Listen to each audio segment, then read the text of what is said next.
Arizona Territory, 1878. The desert does not beg anyone to stay. It simply watches. The morning Eliza Turner rode out of Red Canyon.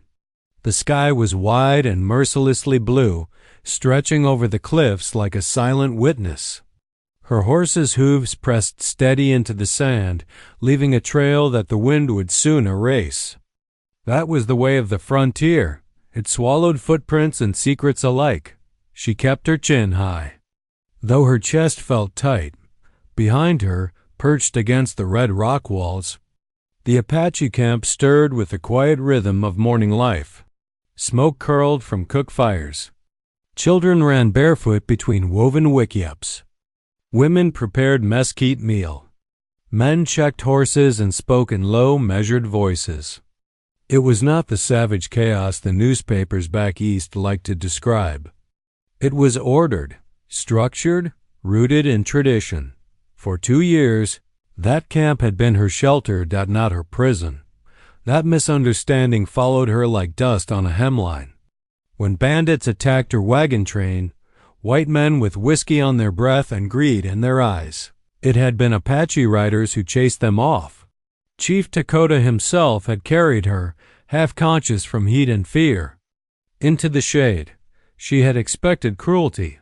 Instead, she found discipline. She had expected silence. Instead, she was given a voice. At first, she stayed because she had nowhere else to go. The nearest town was miles away, and a woman alone in the territory was vulnerable in ways no Eastern etiquette book prepared her for. But as weeks became months, she began to see what few settlers bothered to look for: the humanity beneath the fear. The Apache farmed small plots near the river. They rationed water carefully. They honored their elders. Council meetings were deliberate and thoughtful, not reckless. Decisions were rarely made in anger. Dakota, though young for a chief, carried the steady patience of someone raised to understand that leadership meant survival for everyone, not glory for one man. Eliza learned their language slowly, respectfully. In return, she taught the children English letters using charcoal and flat stones. She never tried to change them. She only shared what she knew. Still, tension lingered like heat before a storm. Settlers were moving closer each season. Fences cut into traditional hunting paths. Government agents spoke of treaties that shifted like sand, promised 1 year, ignored the next. Younger warriors grew restless. They had seen too many broken words. That was when the council divided. Dakota believed in protecting his people at all costs. If ranchers continued to encroach, he was prepared to fight. Not for conquest, for survival. Eliza believed war would bury them all. She stood in council that night with her heart hammering, aware of every eye upon her. Speaking as an outsider carried risk. Speaking as a woman carried more. If you attack, she said carefully, the soldiers will come. And they will not stop at the ranchers. They will burn fields. They will take children. I have seen what happens when Washington decides an example must be made. Murmurs filled the circle. Dakota's jaw tightened. He did not silence her. He let her finish. You have strength, she continued. But strength is not only in battle. Sometimes it is in restraint. Silence followed. Later, when the council fire burned low and most had drifted away, Dakota stood beside her under the canyon stars. His presence felt like the land itself, grounded, immovable. You ask me to risk my people. On the mercy of men who do not see us as human, he said. Ask you to outlast them, she replied. His gaze was steady, searching. You defy me before my warriors. I stand with your future. That was when he stepped closer, his voice dropping so low only she could hear it. Defy me once more, he whispered, and you will be bound to me forever. The words startled her, not because they threatened possession, but because they carried something deeper. Challenge, respect, emotion carefully restrained. In Apache custom, Bonds were not formed lightly. To challenge a leader publicly and remain by his side required courage and commitment. His whisper meant this: if you continue to stand against me, you must also stand with me completely. But Eliza feared losing herself in the gravity of him. She feared becoming a symbol instead of a woman. She feared that love, if that was what this growing force between them truly was, might demand surrender of her independence. So at dawn, she saddled her horse. She did not leave in anger. She left in uncertainty. Tako did not try to stop her. He stood at the edge of camp as she mounted. Their eyes locked across the distance. No dramatic farewell. No pleas. Only understanding. If she rode away and never returned, she would carry the lessons of Red Canyon into a world that misunderstood it. If she came back, it would be by choice, not because she was kept. The desert wind rose as she turned her horse toward Dry Creek. Behind her, the canyon remained, strong, patient, enduring. Ahead of her lay a town shaped by rumor and fear. As she rode, Eliza understood something most Americans were only beginning to learn. The West was not a simple story of heroes and villains. It was a collision of survival, pride, greed, hope, and misunderstanding. And somewhere between those forces stood a woman who believed peace was braver than war. The desert did not beg her to stay, but it did not forget her either. Dry Creek looked smaller than Eliza remembered. Or perhaps she had grown. The town sat low, beneath a pale stretch of sky, wooden buildings sagging against the wind as if bracing for hard seasons ahead. The saloon doors swung open and shut with lazy rhythm. A blacksmith's hammer rang against iron. Dust rolled down the main street like it had nowhere better to be. When Eliza rode in, conversation slowed. A woman returning alone always drew eyes. A woman returning from Apache territory drew whispers. She dismounted in front of the boarding house, smoothing her skirts as if dignity were armor. Mrs. Galloway, who ran the place, stepped onto the porch with her hands planted firmly on her hips. "Well," she said sharply, scanning Eliza from boots to collar.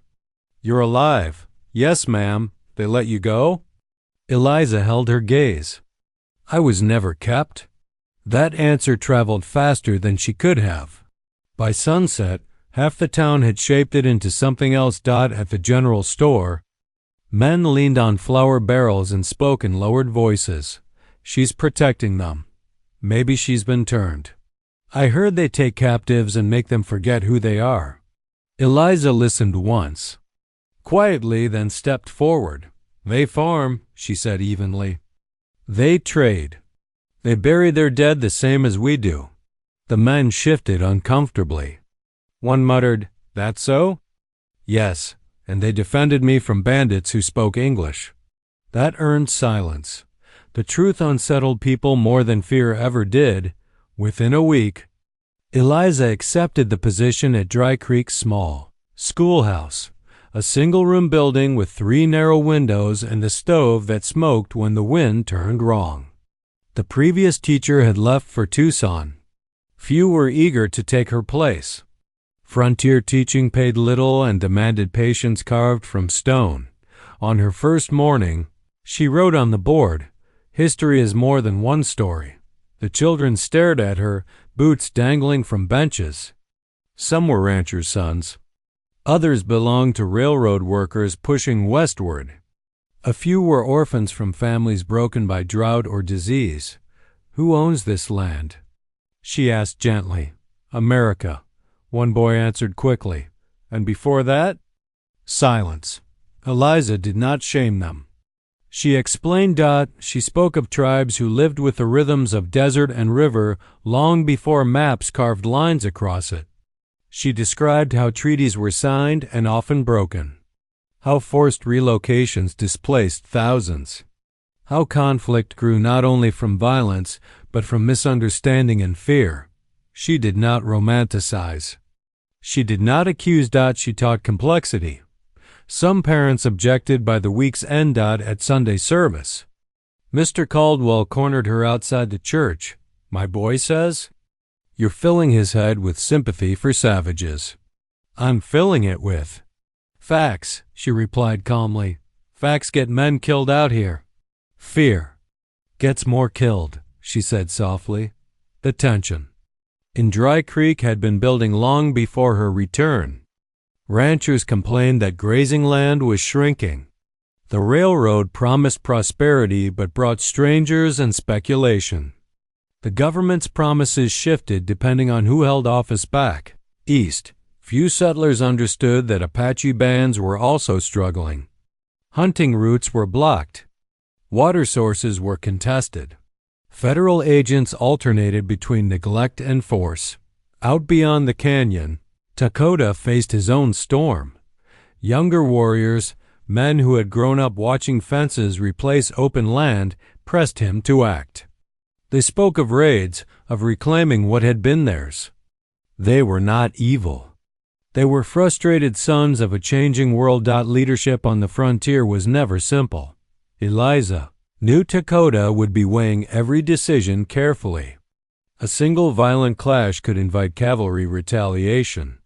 And the U.S. Army did not distinguish easily between those who fought and those who farmed. One evening, as she graded spelling lessons by lamplight, a knock came at her door. Sheriff Harlan stepped inside without removing his hat. "You've got history with their chief," he said bluntly. "I have knowledge," she corrected. He studied her face. "There's talk they're restless." "There's talk here too," she replied. He exhaled slowly. "If trouble starts, folks will expect you to pick a side." She met his eyes steadily. "I already have. And that is?" "Peace." He gave a humorless half-smile. "That's not a side most men understand." After he left, Eliza stepped outside. The desert night stretched wide and indifferent. Somewhere beyond those dark ridges lay Red Canyon. She wondered if Dakota thought of her defiance as betrayal, or if he understood it as faith. The West was dividing itself daily, not just by land, but by belief. Many settlers saw expansion as destiny. Many tribes saw survival slipping through their fingers. Both feared extinction in different forms. And in the fragile space between those fears stood towns like Dry Creek and women like Eliza, trying to teach that history did not belong to only one voice. The wind lifted again, carrying the scent of dust and distant rain that might never arrive. Two worlds stood divided. But division, Eliza knew, was not the same as destiny. By late summer, the drought had turned Arizona brittle. Dry Creek's well dropped inch by inch until the buckets struck mud instead of water. Crops shriveled in their rows. Cattle ribs showed sharp beneath thinning hides. Even the wind felt thirsty, dragging heat across the town like a punishment. Drought on the frontier was not inconvenience, it was judgment. Eliza saw it in the children first. Slower steps. Cracked lips. Lessons shortened because hunger makes learning difficult. Mothers rationed what little they had. Men rode farther each day searching for water that wasn't there. The river south of town had narrowed to a trickle. But she knew something most in Dry Creek did not. Red Canyon still had water. The Apache had guarded that river bend for generations. They understood its seasonal shifts, the hidden springs beneath stone, the way mesquite roots pointed toward moisture. Survival in the desert required knowledge deeper than fences and deeds. 3 weeks into the drought, tempers began to fracture. Ranchers argued over access to remaining wells. Accusations flared. Someone suggested riding toward Apache territory to inspect their water supply. Eliza felt cold despite the heat. History had shown what happened when desperation met suspicion. That evening, just as the sun bled red across the horizon, hoofbeats thundered outside town. Doors flew open. Men reached for rifles. From the ridge north of Dry Creek emerged a line of riders, silent, steady, unmistakable. Apache. They did not charge. They did not scatter. They rode in formation, leading pack horses burdened with clay vessels and tightly wrapped bundles. At their head was Dakota. Eliza's breath caught. He looked the same and not the same. Leaner, perhaps. Harder in the jaw. But his presence remained what it had always been, grounded as canyon stone. Sheriff Harlan stepped into the street, revolver resting visibly at his hip. The town gathered behind him. Dakota raised one hand, not in surrender, but in calm. "We come with water," he said clearly in English. The words rippled through the crowd. Suspicion followed quickly. "Or to measure our weakness," one rancher muttered. Eliza moved forward before fear could gather momentum. Dakota's eyes found hers. For a moment, the town disappeared. "You still defy me," he said quietly when she stood before him. "I still believe you can choose differently," she replied. A flicker of something, not anger, not quite amusement, passed across his face. Behind him, warriors began unloading the clay vessels. Water sloshed inside them, real, precious. Dakota addressed the sheriff. "Your wells are empty. Ours are not. The river near Red Canyon runs deeper than usual this season. We offer trade. Water for tools. For medicine." The sheriff hesitated. Pride wrestled with survival. "Why?" he asked finally. Dakota did not glance at Eliza, though she felt the answer before he spoke. "Because war over thirst leaves nothing but bones." Silence settled heavy across Dry Creek. The drought had stripped away illusion. Now choice stood bare. Eliza stepped beside Dakota, not behind him. "They understand this land better than we do," she said to the gathered townsfolk.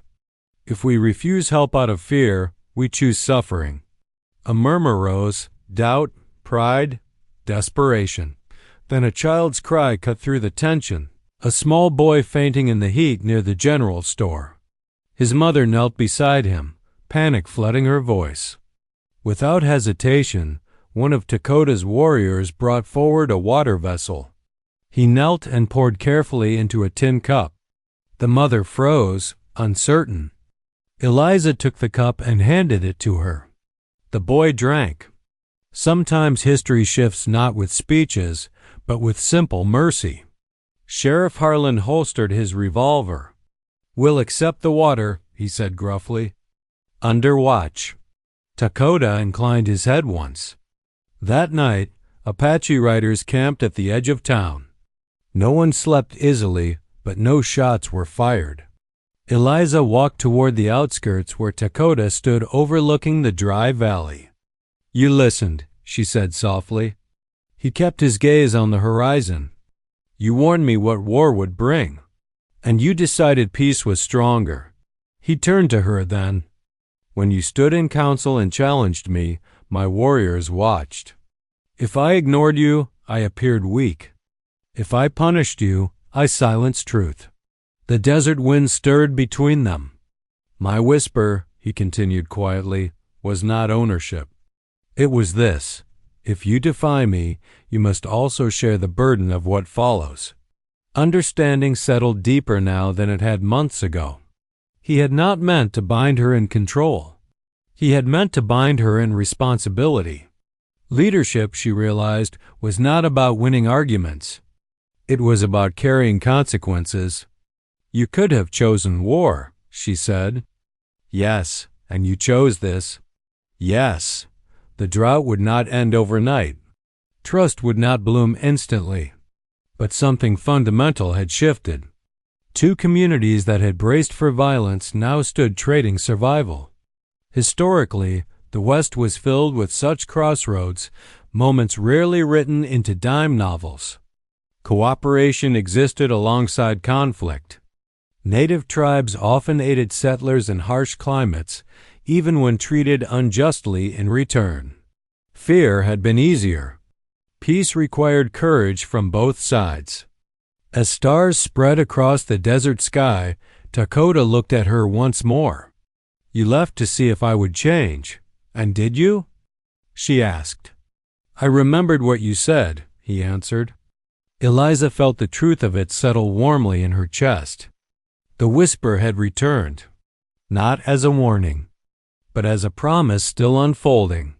The first week of shared water passed, without gunfire. That alone felt like a miracle. Apache riders escorted Dry Creek wagons south at dawn, guiding them along safer trails most settlers had never known. They showed ranch hands how to dig shallow catch basins near certain rock beds where moisture gathered underground. They demonstrated how mesquite beans could be ground into flour when corn supplies ran thin. Some townsfolk watched with cautious gratitude. Others watched with narrowed eyes. Peace on the frontier was fragile, thinner than paper, easier torn than repaired. On the 8th morning, tension finally sparked. A rancher named Boyd Kessler rode hard into town, dust flying behind him like smoke. "They're scouting us," he shouted, pointing toward the ridge where 2 Apache warriors stood surveying the valley. "Measuring our land, counting our stock." Men poured from the saloon. Rifles appeared. Old fears, never fully buried, clawed their way to the surface. Sheriff Harlan tried to steady the crowd. But desperation makes quick listeners of no one. "They're using this drought to see where we're weakest," Kessler insisted. "You think they rode in out of kindness?" Eliza felt the air shift, the way it does just before lightning strikes. She pushed through the crowd and stepped into the street. "They are mapping water routes," she said firmly, "so your wagons don't break axles in dry ravines." "You trust them too much," Kessler snapped. "And you fear them too easily," she replied. On the ridge, Dakota appeared, descending toward town with measured calm. He did not hurry. A leader who runs toward chaos appears uncertain. A leader who walks remains in control. But several ranchers raised rifles. Sight of leveled guns can undo months of careful diplomacy in a heartbeat. Eliza moved without thinking. She stepped directly between the townsman and Dakota. Gasps rose behind her. "Lower them," she demanded. "Eliza." Sheriff Harlan warned quietly, "Move aside."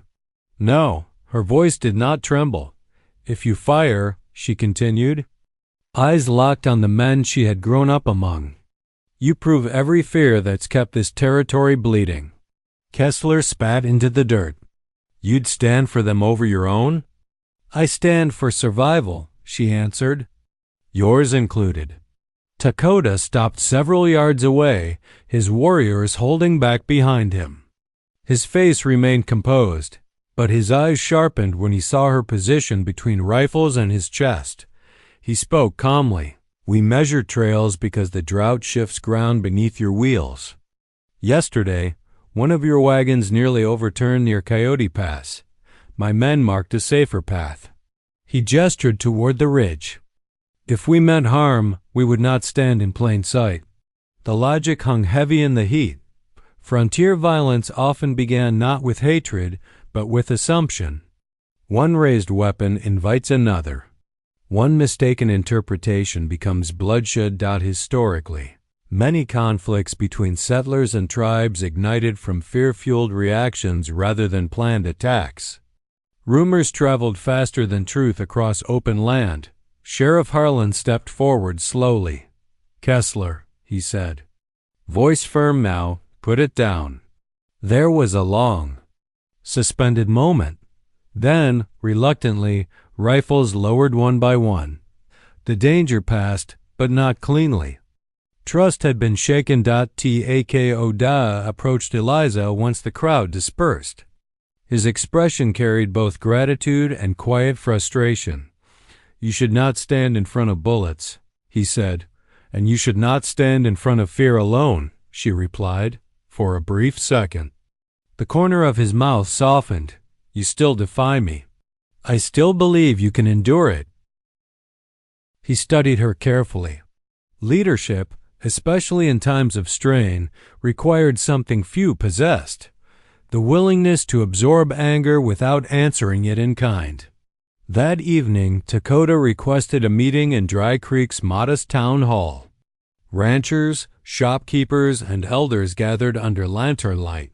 Apache representatives sat opposite them.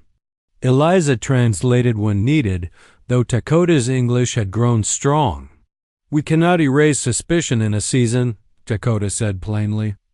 "But drought does not choose sides. If we fight now, soldiers will come. They will not ask who began it." Several townsmen shifted uneasily.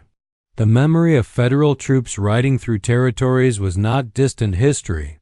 "We offer continued trade," Dakota continued. "Shared watch over water routes. Shared warning if raiders, white or Apache, threaten either camp." It was not submission. It was strategy. Sheriff Harlan nodded slowly. "Shared watch," he agreed. Kessler said nothing, but he did not object again. When the meeting ended, Eliza stepped outside into the cooling night air. The desert sky stretched endless above them. Dakota joined her. "You left because you feared losing yourself," he said quietly. "Yes. And now?" She looked toward the dim lanterns of Dry Creek, then toward the dark silhouette of Red Canyon in the distance. "Now I understand," she said. "Belonging doesn't mean surrender. It means standing where it's hardest." He considered that. "In my world," he said slowly, "to challenge a chief and remain beside him is rare." "In mine," she replied, "to admit you need the other side is rarer still." The wind moved gently through the town, carrying less tension than before. They were not finished. Prejudice does not vanish overnight, but that day guns had lowered instead of firing. On the frontier, that was no small victory. And for the first time since she had ridden away months ago, Eliza felt not divided between two worlds, but steady within both. Autumn came quietly to the Arizona territory. Not with blazing leaves, the desert did not change so dramatically, but with softer light and cooler evenings that carried relief through both Red Canyon and Dry Creek. The drought had eased.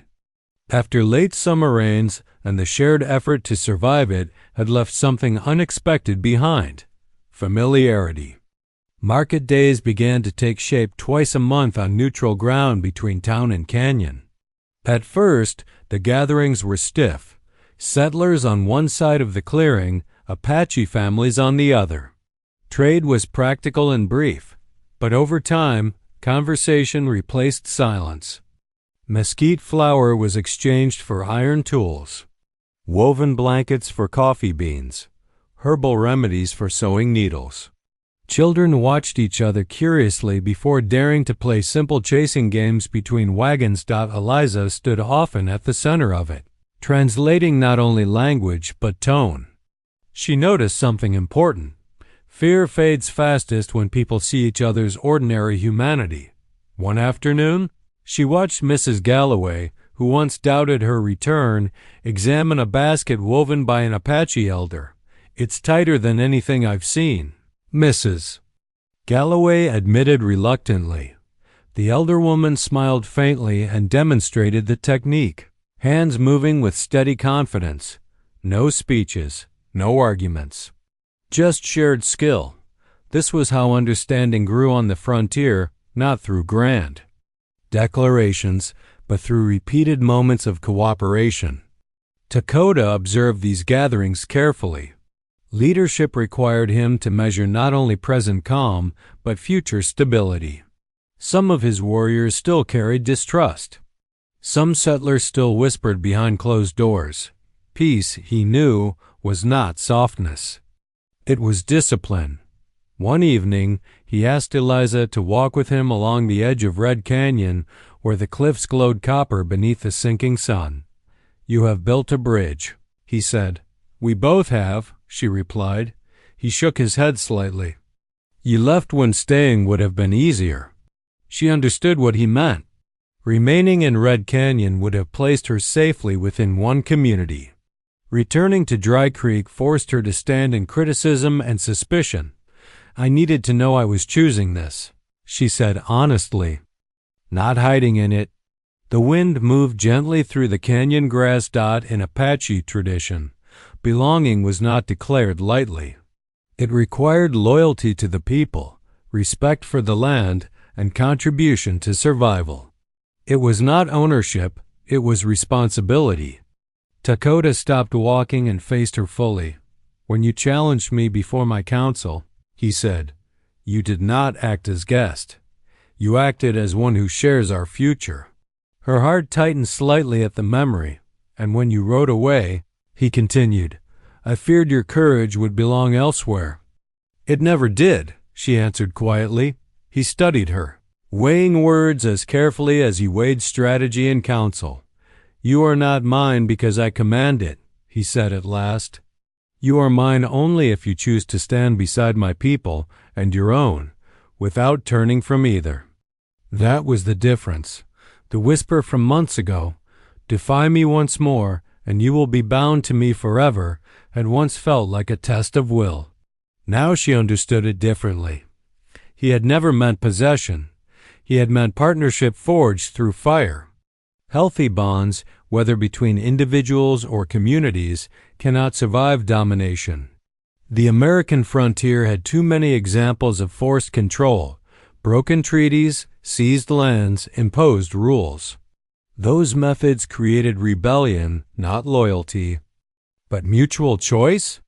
That created endurance.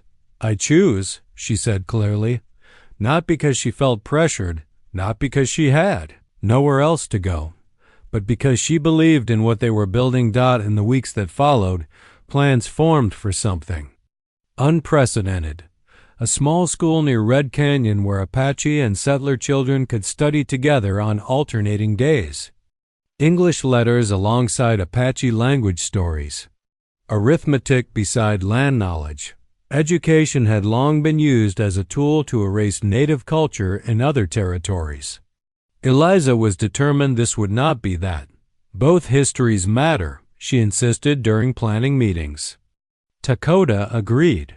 "If children know only one story, they will repeat its mistakes." Some settlers resisted at first. So did a few tribal elders. But gradual success in trade and shared survival had built cautious trust. Belonging, Eliza realized, was not about choosing one identity over another. It was about refusing to let either be erased.